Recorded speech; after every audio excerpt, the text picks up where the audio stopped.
Hi అండి. ఎలా ఉన్నారు అందరూ? నేను చాలా బాగున్నాను. మీరు కూడా చాలా బాగున్నారని అనుకుంటున్నాను. మన జీవితం అనేది ఒక అందమైన ప్రయాణం. ఈ ప్రయాణాన్ని మరింత అందంగా తీర్చిదిద్దుకోవాలి అంటే ప్రణాళిక అవసరం. ప్రణాళిక అవగాహన లేకపోతే ఎలా ఇబ్బందులు పడతామనేది ఈ వీడియోలో చూద్దాం.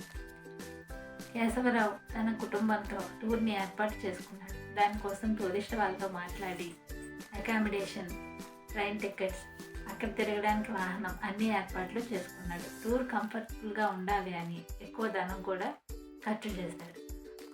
వీళ్ళందరూ కలిసి తన స్నేహితులతో టూర్కి బయలుదేరారు.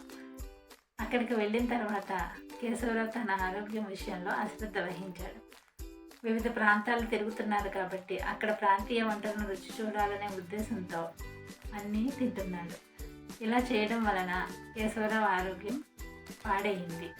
దాని వలన తను 4 రోజులు హాస్పిటల్లో ఉండాల్సి వచ్చింది. తనతో పాటు ఫ్యామిలీ కూడా ఉండటంతో వీళ్ళు మాత్రం టూర్ని 4 రోజులు తిరగలేకపోయారు. మిగతా వాళ్ళంతా బయటకు వెళ్ళి ఎంజాయ్ చేసి వచ్చారు. అలాగే టూర్ అయిపోవడంతో తిరిగి వచ్చేసారు.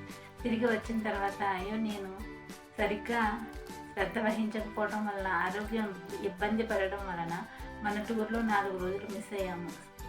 బోల్డ్ ధనం కూడా ఖర్చు అయింది. అనవసరంగా నేను ప్లాన్ చేసుకోకపోవటం వల్ల ఎలా జరిగింది అంటూ చాలా బాధపడ్డాడు.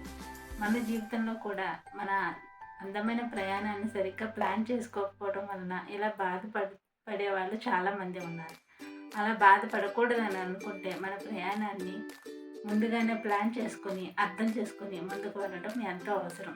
ఈ విషయాలను మరింత విపులంగా చూద్దాం. మిగతా వీడియోస్లో చూద్దాం. Thank you all.